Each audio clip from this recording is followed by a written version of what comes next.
Hello and welcome to the Prepare to Compete podcast, where we talk all things VA disability benefits, real estate, entrepreneurship, and more. Kenneth Davis, how you feeling today, my brother? Oh man, I'm feeling wonderful, man. It's been an amazing day. Just really a great day today. I actually was able to service a lot of veterans today. Was able to speak with them and actually be able to resolve some issues. So I'm really happy today. Absolutely, definitely happy, man.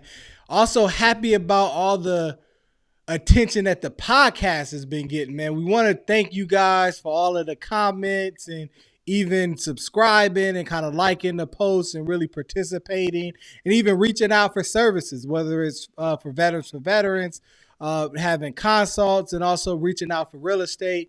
Continue to do that, kind of spread the word. We're looking to continue to build the community.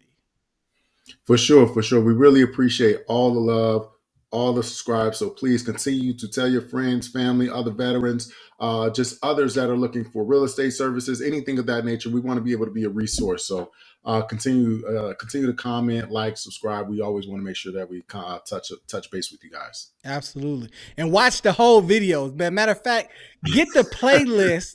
And this is what you do. Before you go to sleep, just go ahead and put the playlist on. Let it play while you sleep, man. Let's get all the views and watch hours, man. We trying to get the watch hours up. We about this close from getting monetized, man. We thank you for that. Hopefully, by the time you watching this, we'll already be monetized and reach that 1,000 subscriber mark and what is it, like 4,000 watch hours or whatever it is.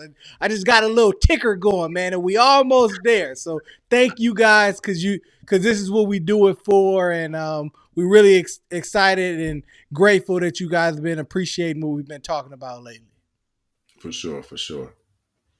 Absolutely, So man. But Kenneth, we got a really good show for him today, man. We taking it back to the basics today, man, and really just going over the top 10 questions that veterans typically ask about the service connected disability space and mhm. also when they're utilizing their VA loan. So we looked up, we did a lot of research, man. It took us hours to kind of figure out. No, it didn't really take no hours. I'm just messing with you. Chat GBT gets you right every time, right? If you don't know about it, Google it, and then you won't even use Google no more because ChatGPT replacing Google. They gave us all that analytics in about 2 seconds.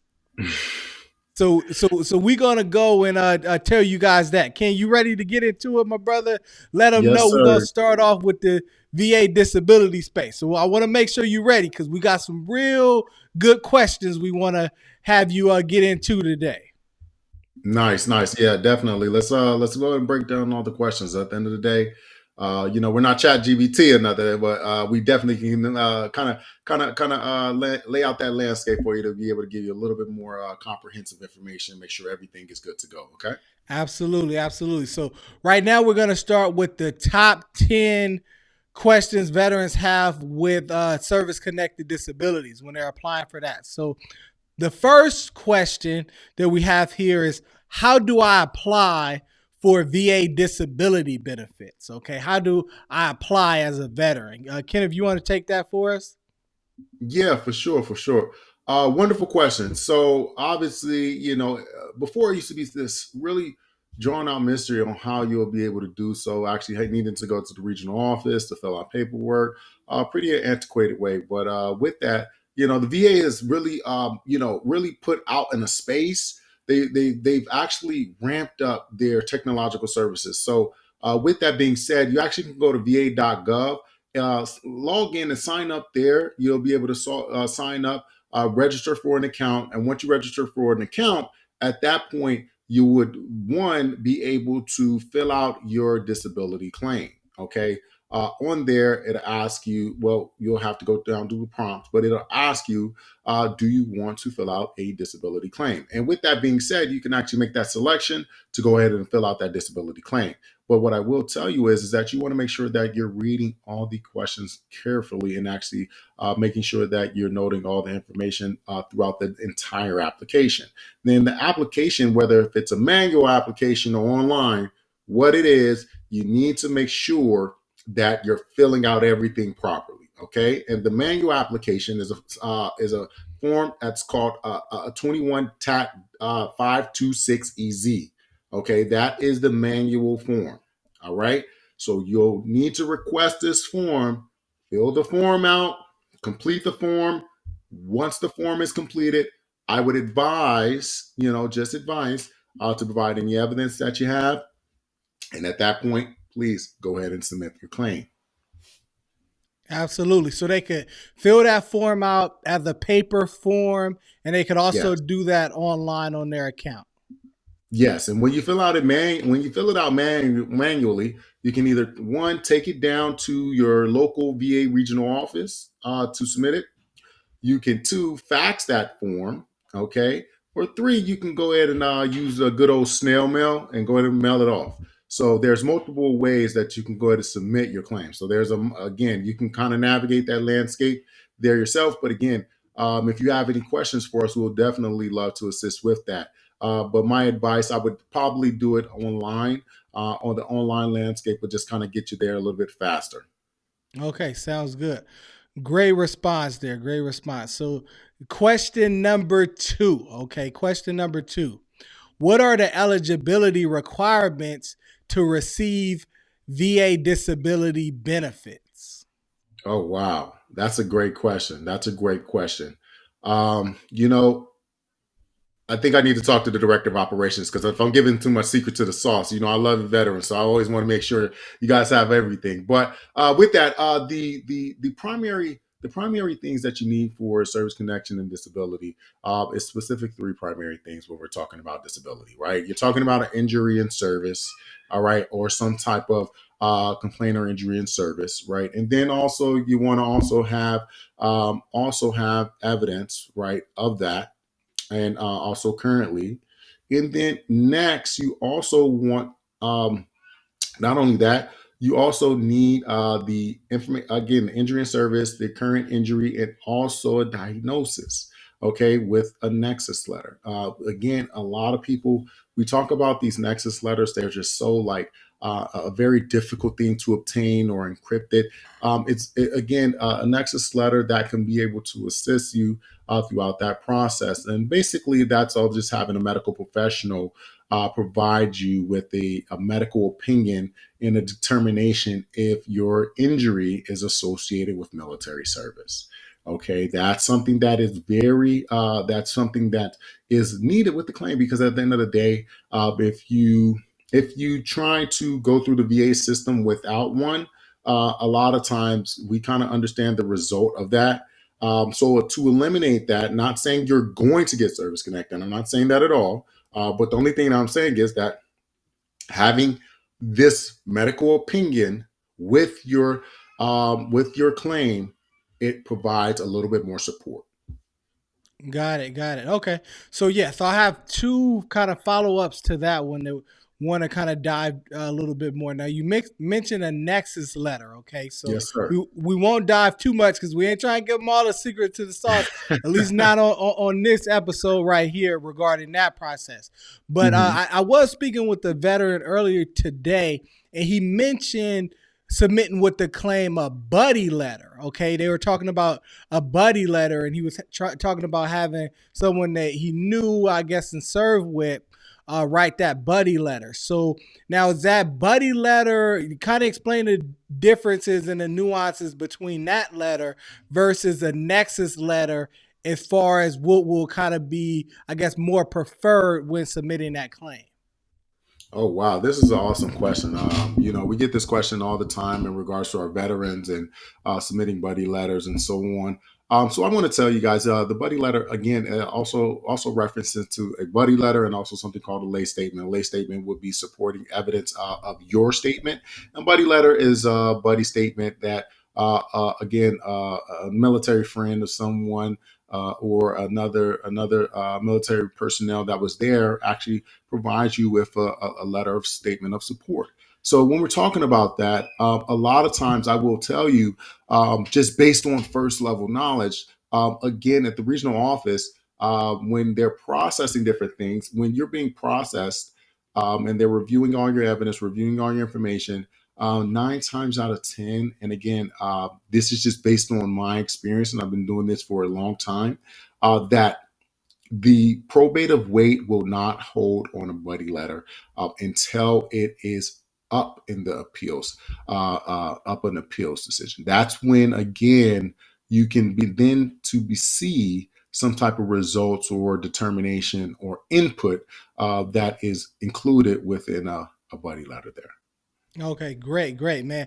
See, we getting into answering a lot of detailed things because people are like, oh man, y'all just answering these basic little questions. It's a lot of different nuances here that Yeah. educate you on what you really need. So, Kenneth, thank you for that. I actually have another follow up in regards to that question. Now, when we're talking about who's eligible, right? Okay. Now, obviously you had to serve, you have to have maybe been active duty, right? But I know there's some different nuances of service where maybe you were medically discharged and you didn't serve your whole enlistment period, or maybe you didn't even make it through basic training, right? Mm. So let's talk a little bit about that when we're talking about the eligibility to receive service connection, and at where in that process of service would it actually count towards being able to have a documented service connection? So, and just to rephrase your question or restate the question, you're asking if in when you service again when you're while you're in service, are you able to receive service connection, whether if you were medically discharged in boot camp or any type of format? Is that when does it is it a problem of service connection? When do you think you're not going to get service connection based upon your time in service, right? Yeah, exactly. I guess the question is, I guess, when will you technically be considered a veteran, right? Because Okay. Oh. you know, because we've had you know, some different encounters with people where they didn't, you know, serve all the way. They got into boot camp and realized it wasn't for them, and then they were discharged. And Mhm. I know in some of those scenarios, they still could actually be qualified to be a veteran, which means they could potentially have any service connection that may have occurred during that time. That is a great question. That is a great question. So, so you're considered a veteran technically once you are discharged from service, active duty Title 10 service. Okay, uh, other under any other conditions other than dishonorable. Okay, any other conditions other than dishonorable. So at that point, that's when you're considered a veteran for VA purposes, right? However, considerations of veterans that can be a wide range of definitions. But when we're speaking solely about VA benefits, as long as you're discharged with active duty service, okay, and Title 10 service, you are considered a veteran as long as you discharge under conditions other than dishonorable. Okay, that is when you're considered a veteran. All right. So there, I know there's so many different nuances when we're talking about veterans, such as being a reservist, being not only being a reservist, being such having such jobs as merchant marines, right? Because again, they provide assistance to the military. So we take that in consideration. We take that in consideration, right? So with that being said, with that being said, as a reservist, you're considered a veteran, right? When you actively have Title 10 service. When you actively have Title 10 service. All right. However, that does not preclude you from getting benefits. Okay. It does not necessarily preclude you from getting benefits. All right. Because again, you can have a line of duty injury while you're not under Title 10 service and actually consider that as a disability for the VA.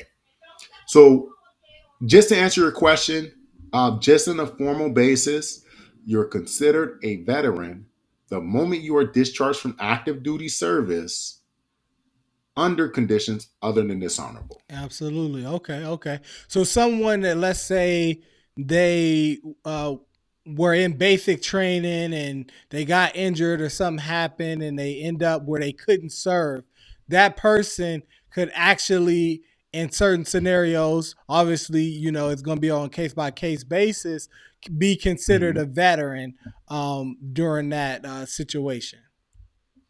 Yeah, during that stint, they can be considered a veteran as well. Yes. Absolutely, man. Great, man. That's definitely some heat right there. So thank you for answering that. We're gonna get to question number three right here. Okay, question number three is, how are VA disability ratings determined? Okay, so I want to give a little bit of context to that question. Hmm. Especially with us being here on YouTube, right? Because I know there's a lot of people talking about service connection, and really appreciate what all the channels do in terms of educating our veterans, and I definitely want to do that. So I know there's some videos that I've seen, and they're talking about like hearing loss and tinnitus claims, right? And we're talking about that tinnitus.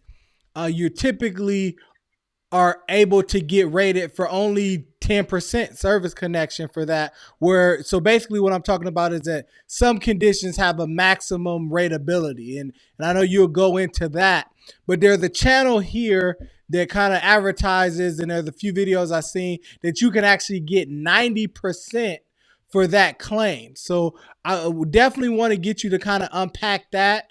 But let's start them off with just letting them know how those um, disability ratings are determined. Got it. Got it. Oh man. You know, one thing I do want to always convey amongst this channel, you guys, a lot of our information, we're very equitable. You can find a lot of this information to be fact. Okay. We will never provide you any information that is false. Ultimately, if we misspeak in any type of direction of that nature, it is never to do any harm to the veteran or the veteran's claim. If we stand corrected, we will always make sure that we stand corrected. Okay. However, what I will tell you is specific claims of that. Obviously, criteria changes. There's so many different rating criterias. They change on a regular basis when you're dealing with such things as a working document as the CFR, right? The Code of Federal Regulations. However, when we're talking about rating a disability such as tinnitus, has a maximum rating of 10%. Of 10%. However, okay, we must be clear. Just because you're rating tinnitus at 10%, having associated hearing loss can go to 90% and even above. Okay. So that's something that they could have been speaking about. But having a partner like Mr. Jones here to provide context, that's what it's about, right? So we need to kind of dive into those crux, because a lot of those crux are going to uncover the information that you need to assist you. And again, if this channel doesn't assist you in regards to those uncovering some of that detailed information, please reach out to us. I guarantee we'll be able to assist you. Just even if basic answering questions, we would love to do that with you. Absolutely, absolutely. Okay, so that, no, that definitely helps kind of explain it. So, okay, you can have like secondary conditions um, added to the tinnitus with the hearing loss, and it gets it above that 10% for that particular claim. But when we're talking about claims, and I guess this is kind of hard to have the answer for. It's like, well, you know, why are things, I guess, rated the way they are, from a sense of, when we get into like the VA math, right?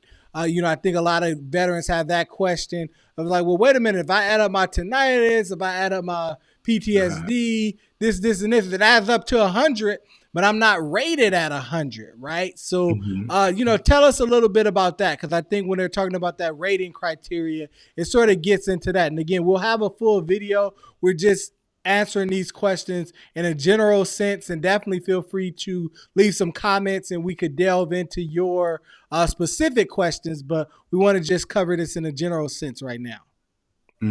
Most definitely. Thank you. That's an awesome question. VA math is a very Interesting concept that the VA has imposed.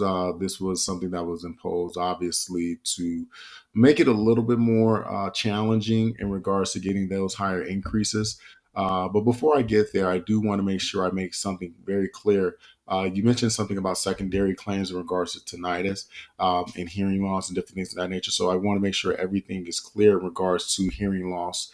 Hearing loss is a standalone issue, and also tinnitus is a standalone issue. There were some talks about last year the criteria of that changing.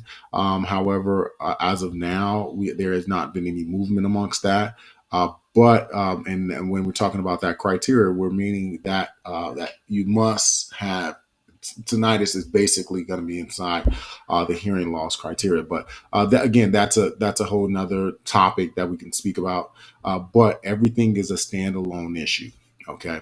Yeah, man. So that VA math, man, it confuses all of us. You know, math wasn't my favorite subject in high school, college, no school. I don't know how I got through it.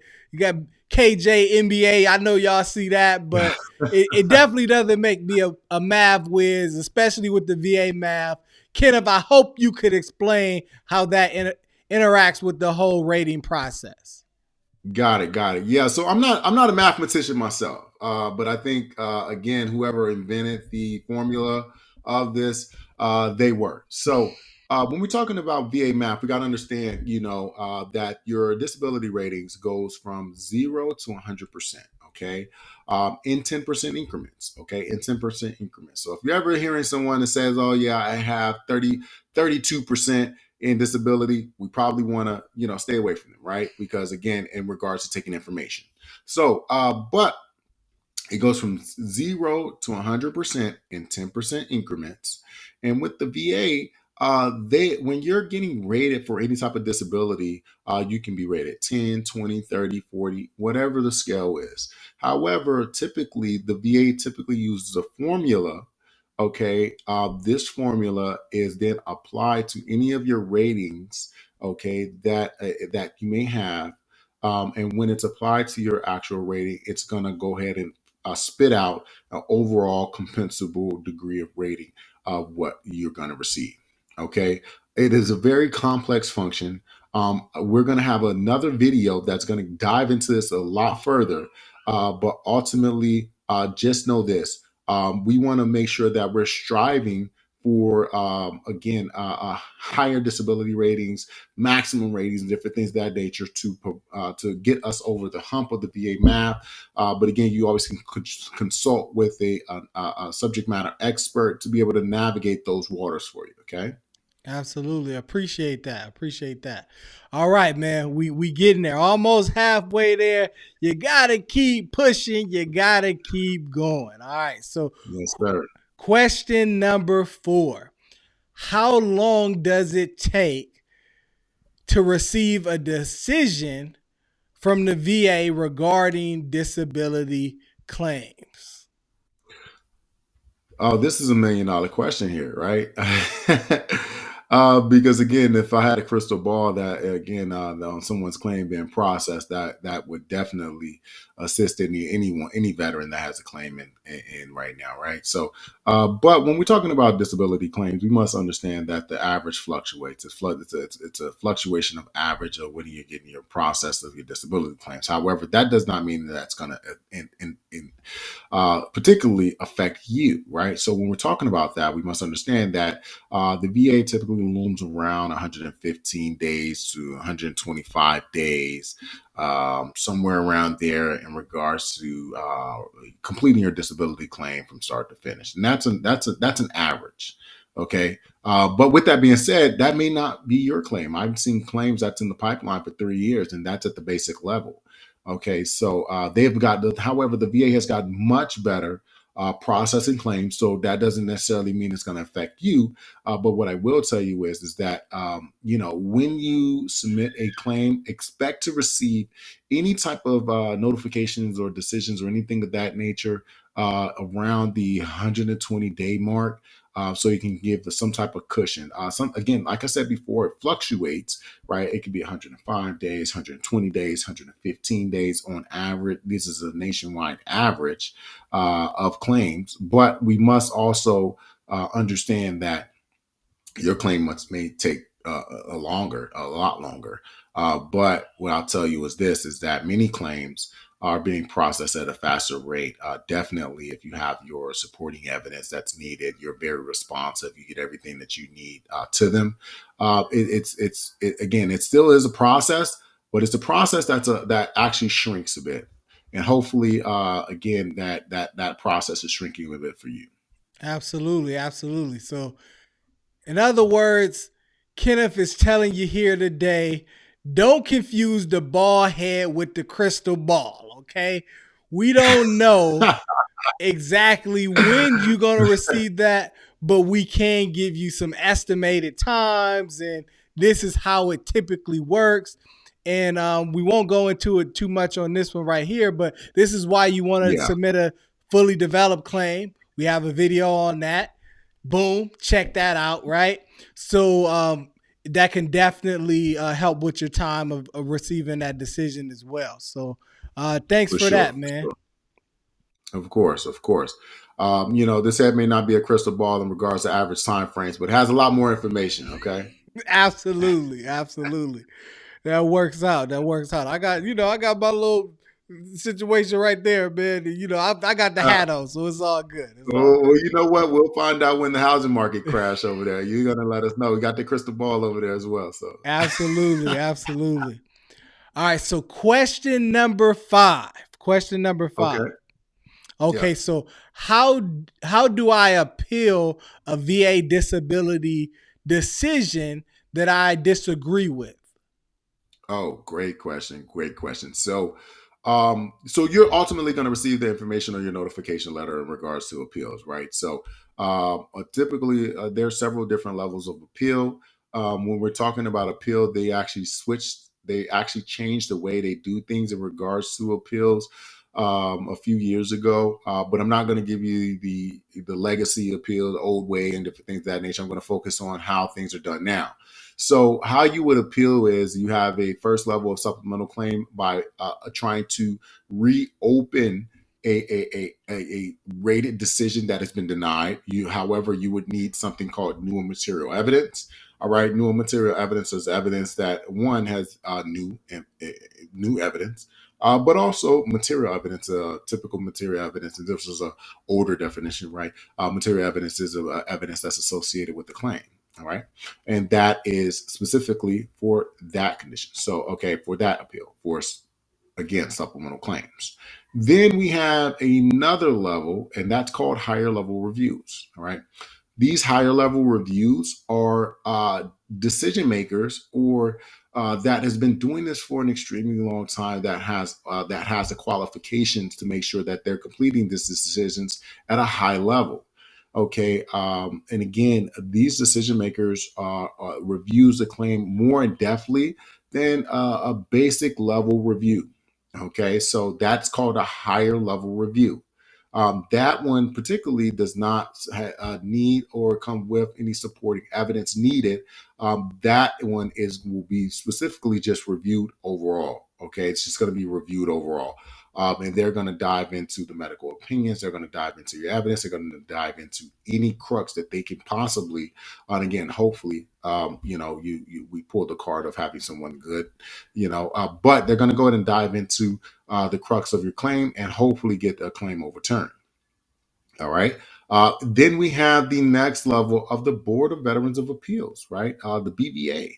The BVA, they are the law judges and the official Veterans Appeals Management Office, which is located in Washington, D.C. That's the office that receives all this information on these claims here, right? Typically, again, they're reviewed by a law judge in their office to make a decision amongst the claims that is received from veterans nationwide. Okay, so this one here is a very in-depth, comprehensive analysis of their claim. When it goes up to the Board of Veterans of Appeals, it is something that is looked at in detail. And with all these appeals, such as again, with all these appeals, typically again for the higher level review and also for specific again and again it's case by case basis, but higher level reviews and also Board of Veterans Appeals, you're able to have a hearing where you can be able to tell your side of things. So that's a pretty good aspect as well. But what I will tell you is, when we're having a hearing, those are great in regards to you telling your side of the story of the instance. But typically, let's just take it for what it is. Ultimately, I want to navigate veterans in the right direction. So if that's something that you have, please give us a call because I want to be able to support you there. Absolutely. No, that's great. That's great. So now we'll get on to the next question. Keep the situation moving, keep the show going. So now we're on question number 6. And with this one, I want to kind of frame and give some context to it just to kind of help because it can kind of go all over the place. So obviously when we get in service, you may be 18 years of age or you may be 30, right? Because people join the service at different points of their lives. So Hmm. I think this is where this question is coming from because obviously the older you are, the more life events that you may have happened to you, or even if I guess if you're younger, you might have had a high school injury or anything of that nature. But as we age, things start to break down, right? So the question is for question number 6: can I receive VA disability benefits if I have a pre-existing condition? Okay. Okay. Good question. Good Good question. question. Right, right. So go ahead. Yeah, yeah. And I guess some of where we want to take it, I know we spoke about it in another video before. It's like, obviously when you join service, right, you take a physical. They note everything down that any kind of ailments that you've already suffered from already. Hmm. So hey, if so let's kind of talk about, well, hey, I had some back issues. They may have gotten worse while I was in service. And now that I'm discharged from service, can I still claim my back as an injury? I guess is where the veteran was taking this question here. Got it. Got it. Okay. So yes, the answer to the question is yes. So a pre-existing condition can ultimately be service connected. Um, Again, if the injury transpired during military service. However, when we're talking about that, we want to be very cautious and careful with the language we use, right?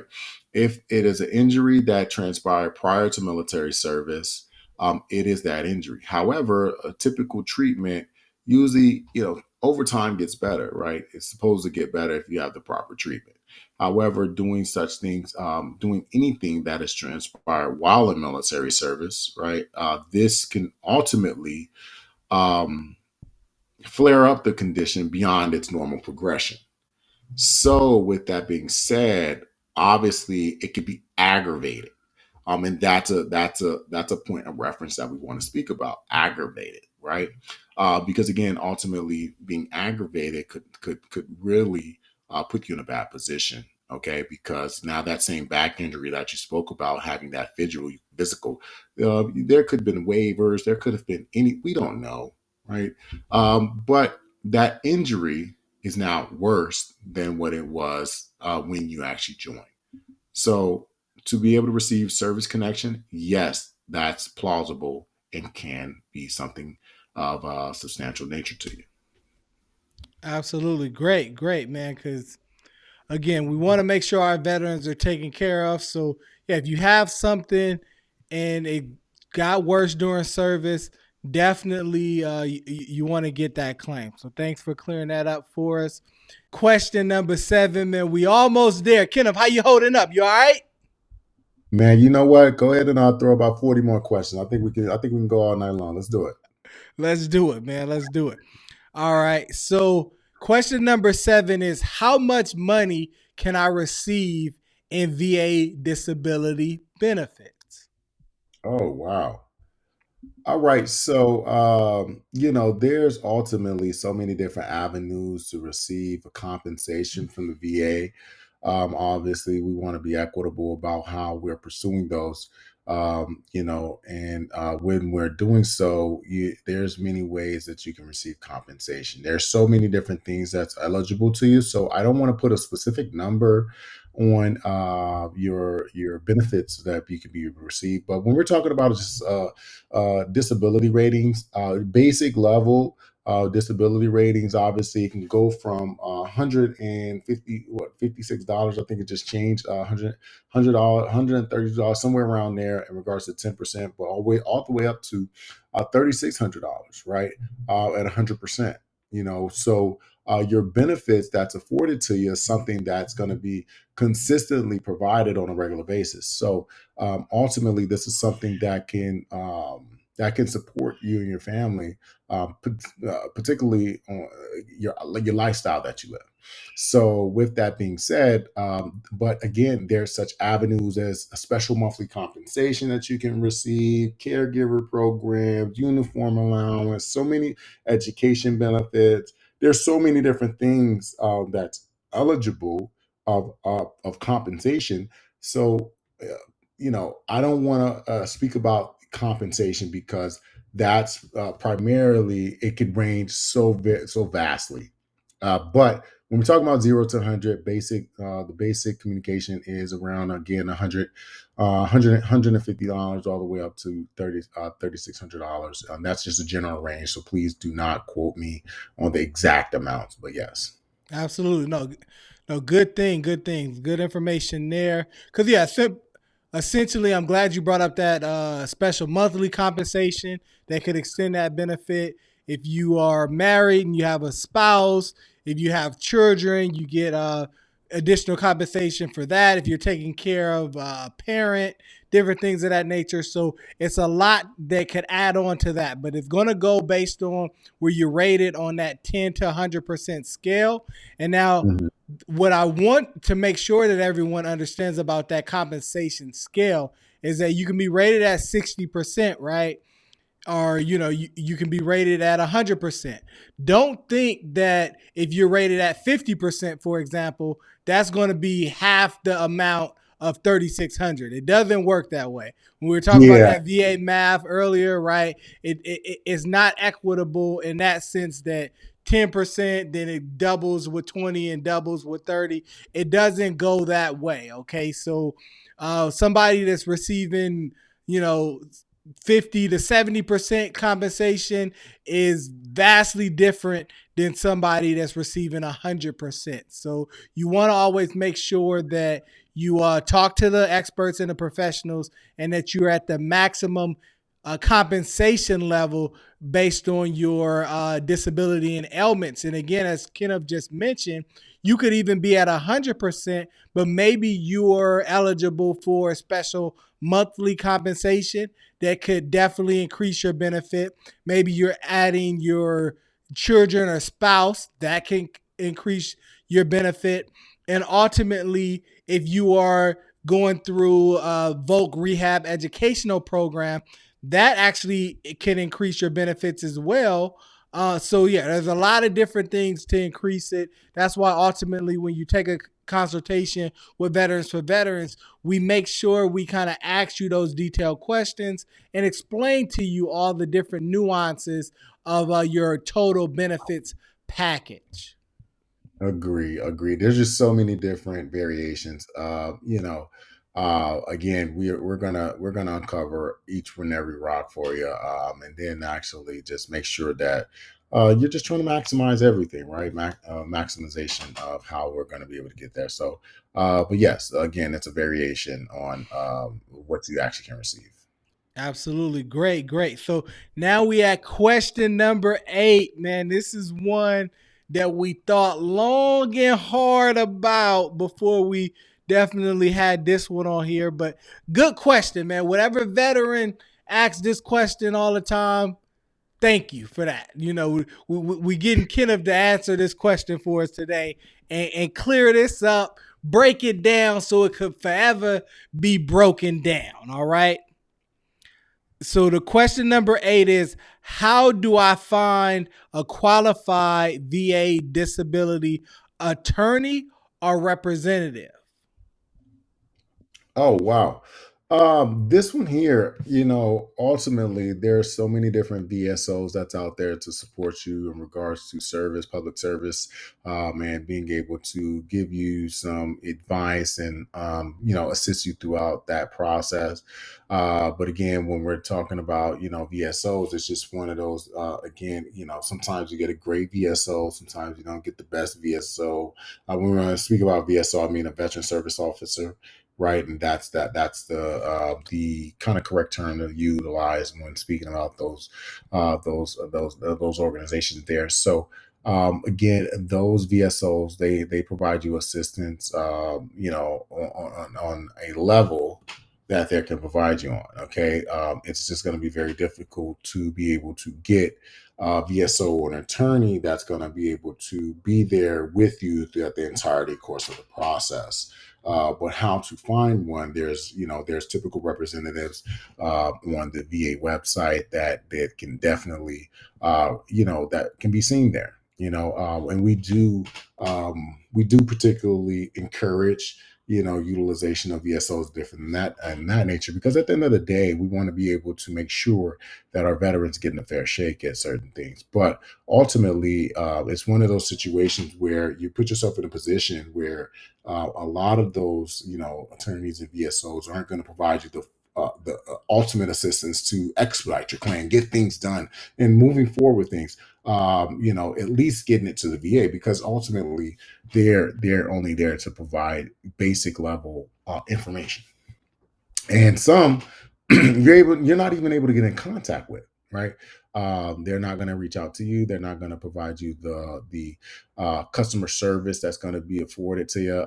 Again, that those are the things that we're going to provide to you, and ultimately getting you from step A to step Z, again, the with the treatment that you deserve ultimately. Okay, so but again, we do encourage utilizing those services, just due to the fact we want to ultimately take on the veterans who has not had a fair shake, and that is trying to just to get things done. Okay, also that's exactly what we're here to do: get things done for you. So, again, give us a call. We'll be able to assist you in regards to that. But as I said before, again, utilizing your resources that's out there for you, such as VSOs, I think it would be, afforded to you, and should be something that most veterans should utilize first. Absolutely. No, that's great. That's great. I mean, yeah, and as you speak there, Kenneth, there's a lot of kind of different things that cross my mind in that space in regard to relatability, right? Because it's going to depend on a lot of different factors.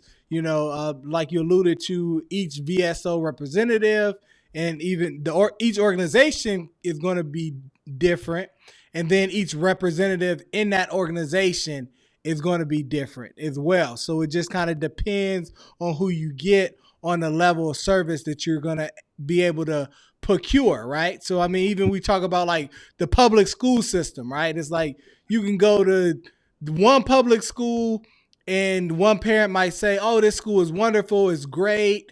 And another parent from that same school can say, oh, my kid had a terrible experience. They didn't learn anything.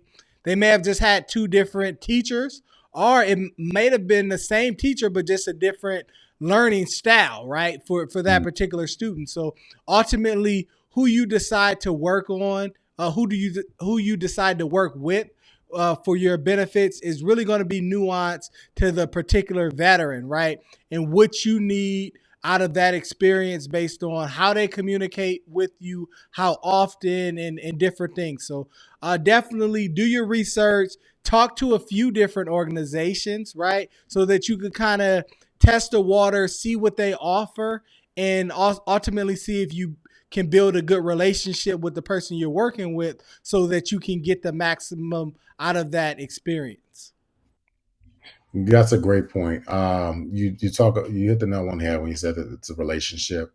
we build relationships here, and that's what we do. We ultimately want to have that relationship carry on even beyond this. So with again, with having a great standing with the community, we ultimately want to build relationships, stand on those relationships, and push through to ultimately build those relationships. Absolutely, man. Great response to that question, Kenneth. Now we're at the final roads, man. We at question number 9. We gave y'all some bonus questions in there earlier on, questions inside of questions, right? But this is officially question number 9. Okay, question number 9. Can I receive both VA disability benefits and Social Security disability benefits? It's a great question. So now that question, the answer is yes. You are able to receive both benefits. There's two different benefits that's allotted to you, right? Again, that's a total separate agency in regards to SSA, so Security Administration. Then we're talking about the VA, which is two allocated monies. It is not double dipping in the pot when we're talking about the benefits that's afforded to you. So have the ability to receive both benefits simultaneously. Absolutely. Great response to that. Now we at the last question. Thank you guys for making it to this part of the video. Really Yes. appreciate it. I'm not going to ask you to like, comment, or subscribe, anything like that, because I trust you already did that. If you made it this far, I trust that you already did that. Matter of fact, you probably already shared this video to your Facebook page as well, or something like that. I know you did that. I won't even ask you. We already good. We're already good. Well, So he's not going to ask. Can you like, subscribe, and comment? We'd love to get it back into you. Just even give us a call, email, anything. absolutely. All right. So question number 10. Thanks for getting here with us, Kenneth. Are there any VA disability benefits available for family members of veterans? Yes, there are. There's so many benefits for the family of the veteran. And I don't only mean the children, their spousal benefits. Okay. There's so many different benefits, such things as Chapter 35, right? That's an education benefits, particularly for the dependents. And again, that's another video where we get in detail amongst that. There's Chant VA, right? That's medical insurance for specific dependents as well. There's survival benefits, right? DIC programs, definite immunity compensation programs. That's a huge aspect as well. There's also other ancillary benefits beyond that. That's offering, specific spousal benefits, right? There are just so many different other benefits for the particular of the dependents, right? Because again, we wouldn't be able to do what we do in the field without our family. So there are afforded benefits to you guys. Okay, so particularly in regards to the VA, there are benefits as well. And again, I just named pretty much again I think that's the trifecta, right? In regards to those benefits, but there's other benefits as well when we're talking about dependents. Okay. Absolutely, man. Thanks a lot, man. Wow, that was a lot of game that we provided today regarding service connection and the top 10 questions. So, Kenneth, thank you for answering those questions for us today. And definitely really appreciate your time on that, man. Did you have any closing words for this segment to kind of take the people out? The only closing words that I have is you guys stay true to who you guys are, okay? Veterans, you guys are doing an amazing job out here. If no one has told you, you are doing a great job. We do all understand that getting out of military service is not an easy accomplishment. Going in is even harder one.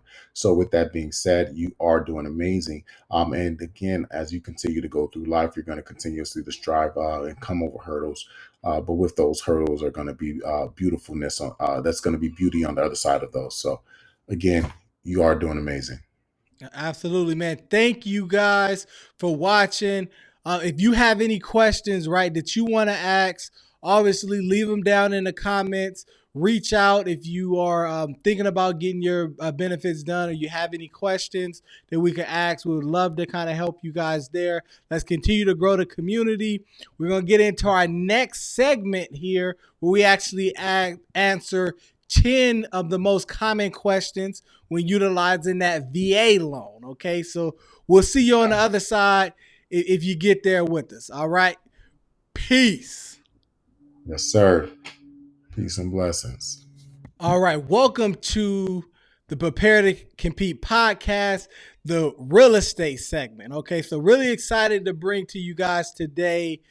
We're answering 10 of the most common questions in regards to the VA loan, right? Because you can talk to your real estate agent, you can talk to your VA lender, and sometimes you're just still confused about what's really going on with that VA loan. So we're here to kind of break it down in a general sense, the most common questions. Feel free to ask additional questions in the comments here. And also feel free to reach out to us regarding any of your real estate needs, right? Because we're actually able to serve veterans throughout the country if you choose to work with us.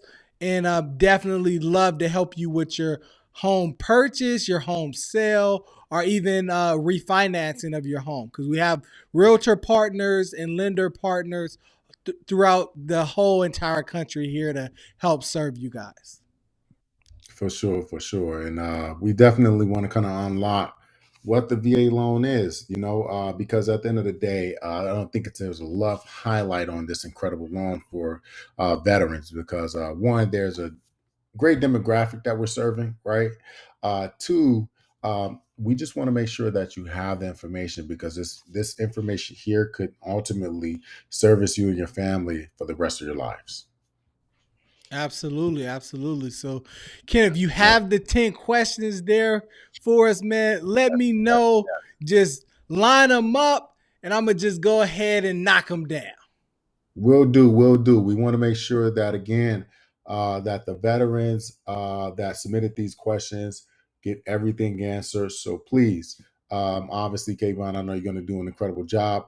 But veterans, please, if you have any other questions, do not be hesitant to comment below. We want to answer those too. Okay.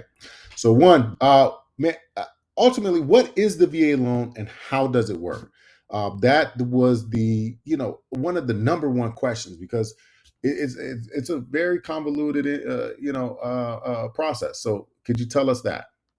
Absolutely. That is a great question, right? Why does it exist and that sort of thing. So, a VA loan is a mortgage product that's Hmm. backed by the government, right? So, it's backed by the government.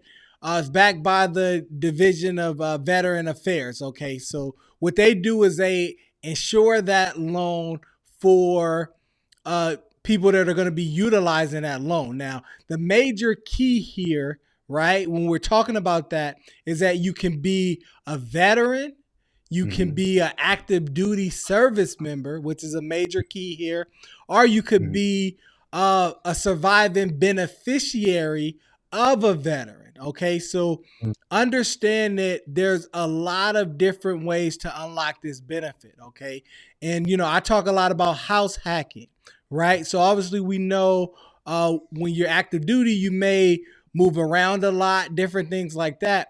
You can actually take advantage of the VA loan while you're active duty. Okay, so that's something that you want to understand there. Obviously, as a veteran, you can use that because it's called a VA loan. You think you actually cannot use that product until you are out of service. You can use it while you're in service, and also any surviving members that the veteran actually authorized for that product can utilize that as well. So a surviving spouse is usually the most common person that will utilize that product. So basically the surviving spouse of a veteran who has the authority that's qualified, they can utilize the benefit as well. Not only the service member or the service member that has been discharged, the veteran. Absolutely, absolutely. No, no, great stuff there. Great stuff. Great, great, perfect. That's good news. We always want to make sure that not only are we serving the veteran, because also the family, that's very important as well. So if ultimately something tragic ever happened, again, the surviving spouse will be able to obtain that as well. So what about some of the eligibilities though? Are there certain specific eligibilities? Because that's question number two. They wanted to kind of know, the veterans wanted to know, are there any eligibility requirements of the VA loan? Absolutely. Great question right there. Great question. Okay. So ultimately, the first piece of evidence they're going to ask for when you are applying for a VA loan is your DD 214. Okay. And Kenneth can definitely break down that document, but that's what you're going to need to apply for that loan. They're going to ask you for that document and to see if you're eligible for that. If you actually are in the National Guard, right, you could be eligible for that VA loan. And again, when we get into those surviving spouses, right, and we're talking about the surviving spouses of veterans who died in a line of duty or a result of a service-connected disability, is usually how that spouse is able to procure that benefit there. So those are the different criteria of who's eligible. But ultimately, you would typically have that DD 214, and it will have all those different details of how many days you served and that sort of thing. And they will determine if you're eligible for that benefit just based off of that DD 214. Oh, perfect. That's awesome. That's awesome. All right, man. Thanks. Great questions, man. And I know we get into the weeds a little bit, but that's because you have to, man. You have to Yeah. get in the dirt and get your hands dirty and make sure you answer these questions for the people, man. And that's what we're doing today. Definitely appreciate that. Kenneth Davis, what's the third question for us? Man, let's go ahead and go down the list. I see. Let me see. Bing, drum roll, please. All right. So another one. How to apply for VA loan, a home loan benefit. How do you apply for a VA home loan benefit? Definitely.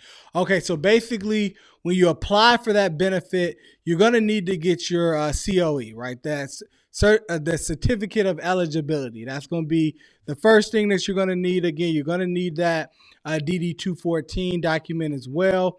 And you want to have that. You want to ultimately go through a VA approved lender.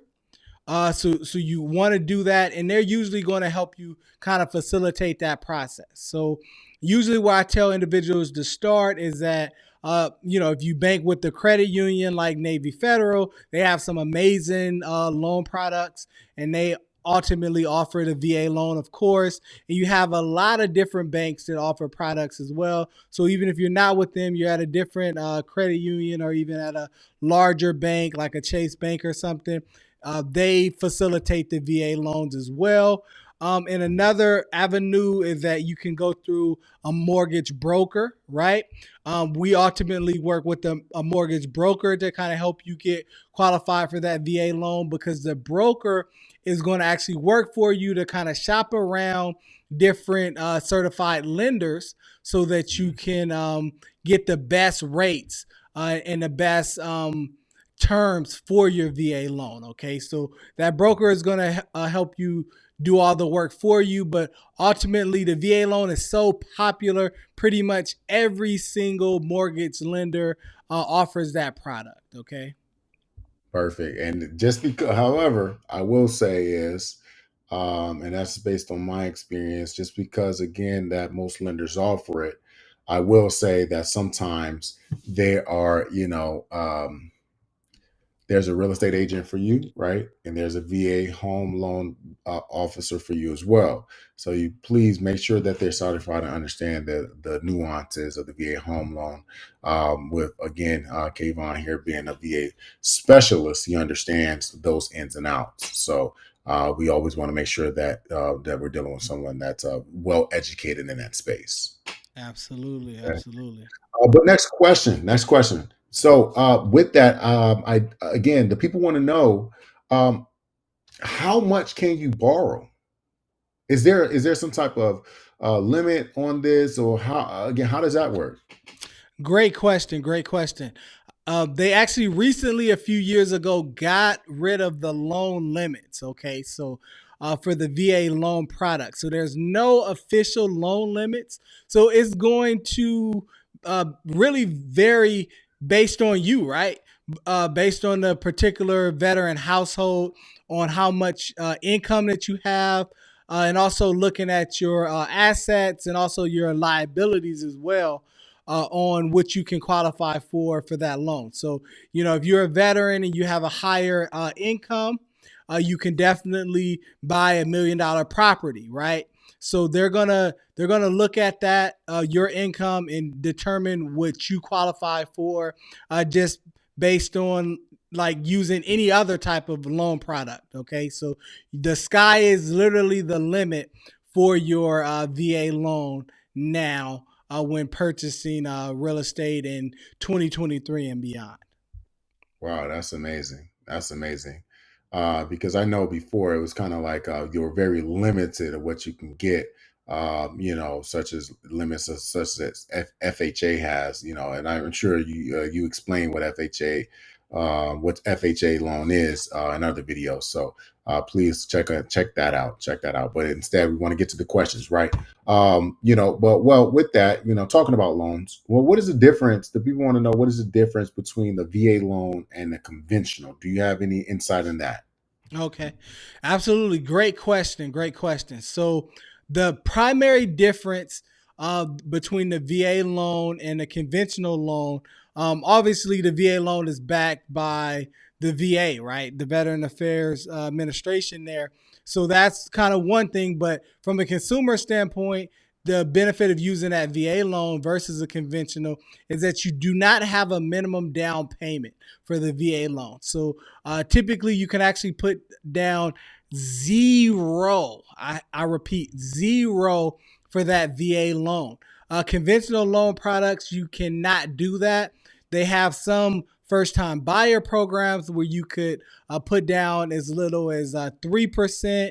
And then, you might have your a housing assistance program that may give you the down payment and that sort of thing. But ultimately, you're going to have some type of down payment for a conventional loan product.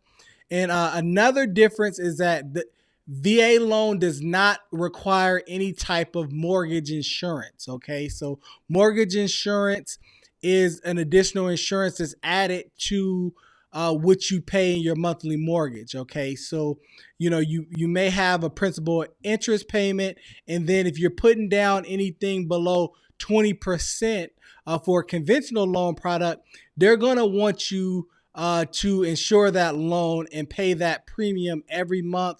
Could be anywhere between $100 and up, just depending on your credit worthiness and also the price of the home. So Hmm. the great part about the VA loan is that since it's backed by the government is insuring that loan so that you don't have to, okay? You do not have to pay that monthly insurance premium. So those are going to be the most common and basic details of the differences that you want to know about, which is why veterans use that VA loan first. And it's pretty tough to beat if you're a veteran to decide to use any other product for your primary residence than using that VA loan. No, for sure, for sure. But I guess I have a question inside of a question, right? So with the differences, I understand that down payments can be utilized for the conventional loan. Is that something that veterans can possibly use if they have a lower income, if they do meet the requirements for down payment assistance to apply to the VA home loan to pay for such things as closing costs? Absolutely, absolutely. Great question, Kenneth.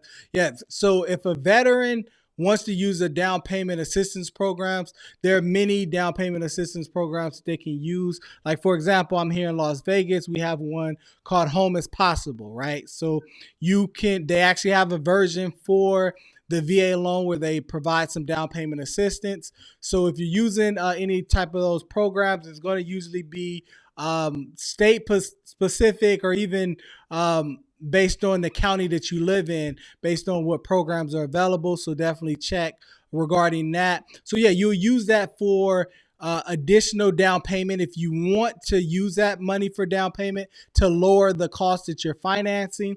But typically, we find that those additional funds are best utilized, especially in this market here in April of 2023, to pay down the actual interest rate. Okay, so if you are using a down payment assistance program and you don't have a required down payment, instead of putting that, let's say $10,000 down on to reduce the purchase price of the home, and that may impact your payment maybe like $10 or $20 a month, you can actually put that towards buying down the interest rate, and that could save you hundreds of dollars each month on your mortgage payment in reduction by reducing that interest rate.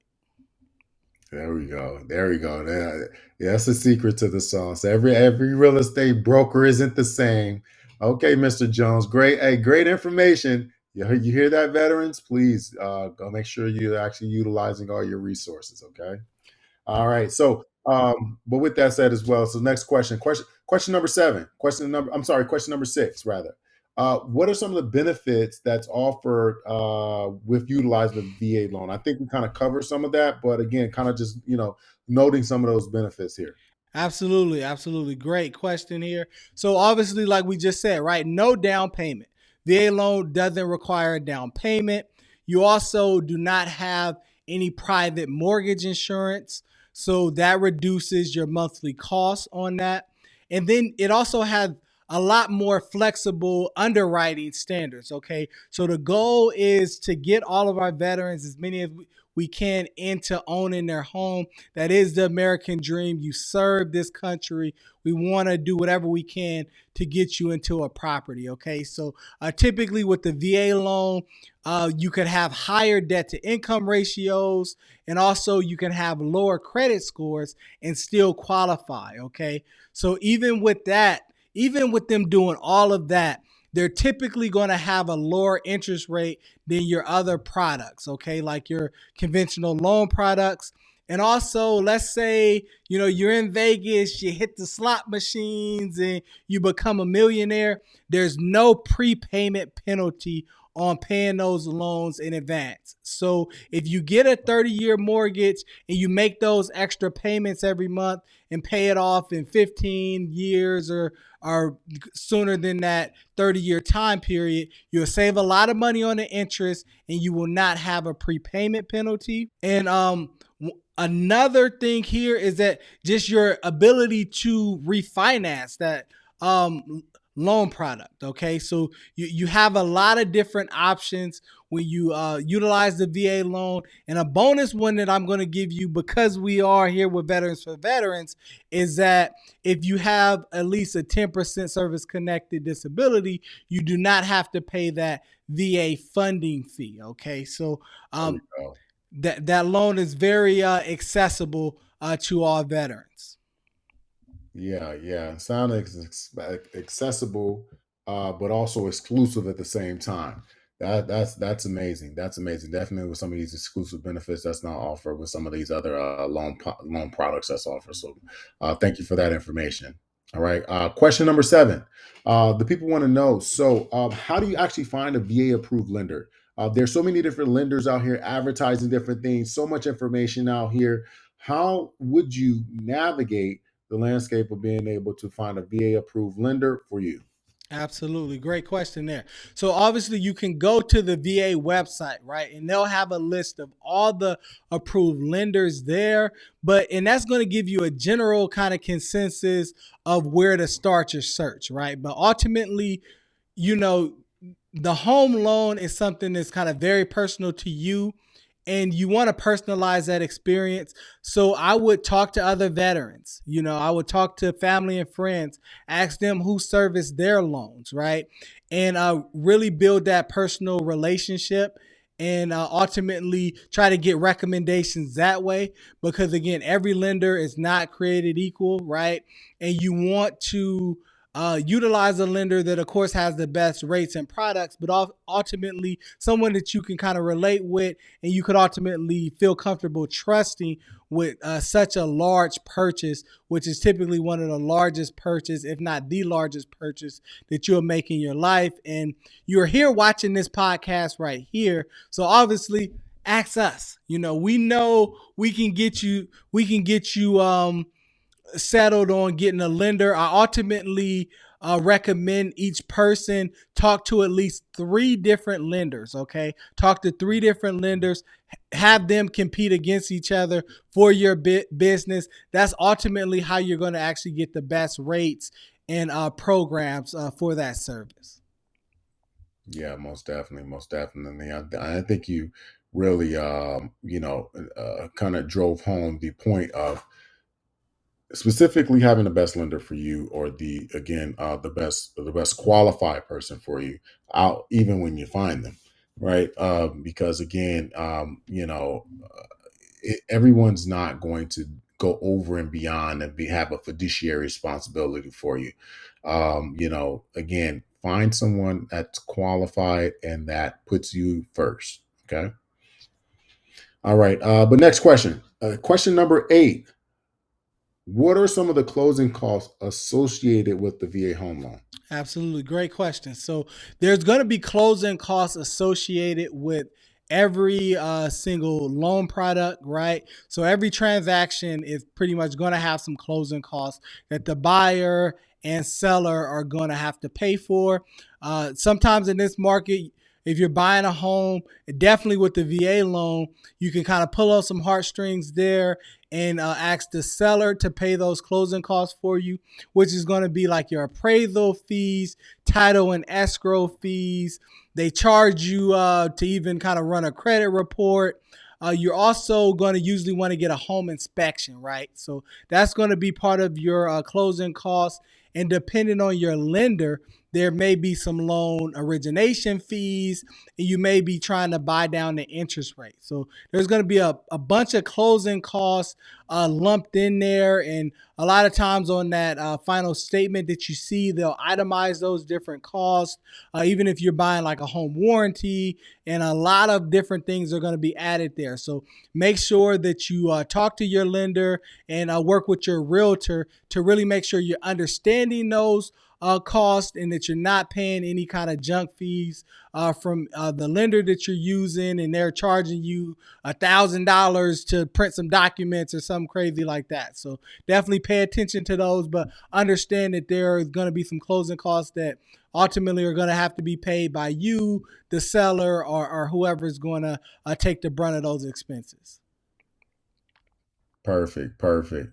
All right, that's really good news actually to hear. So, again, those fees. I think I know you've been modest, right? But you also, again, I've seen you jump through hoops and actually provide that fiduciary responsibility and actually helping some veterans into their homes and actually getting them their closing costs reduced or even paid for in full by some other sellers. So again, kudos to you as a veteran. I do know that you lead the way in providing the best service. Absolutely, So, absolutely. next question, question number 9. How long does it take to close a VA loan? Okay. Because I've personally heard the rumors that it takes much longer, right, to close a VA loan. But again, give us some insight. Absolutely. So it's going to depend on your particular lender, but it should not take more than 45 days to close on the loan there. During some busier times, it might have got up to 60 days, but again, it's going to depend on the lender, but the average is going to be between 30 and 45 days, with some lenders now being able to close a lot sooner. It's just a matter of setting up the transaction pretty well, getting that HOA resale package provided fairly quickly from the seller. Also, doing your home inspections very early, okay? Because you have your due diligence period and you want to check out the home, right? You want to kind of have that inspector crawl through the attic, kind of see any kind of little nuances that may be wrong with the property, and check the plumbing, AC, and all those different things. So as soon as you make that offer, as soon as you send that earnest money deposit, and even sometimes even before that, start getting that inspection scheduled so that you can ultimately sign off on that, then get that appraisal scheduled. Okay, so that VA appraisal typically is what holds back the timeline. So the sooner your lender orders that appraisal, the sooner you can close on that property. Got it. Got it. Okay. Well, that's good information to know. So, I mean, essentially, the VA home loan doesn't take any much longer than any other regular loan. All right. Perfect. Perfect. All right. Last question here. Last question. Uh, can a VA loan buy a second home or an investment property? Mm, mm, mm.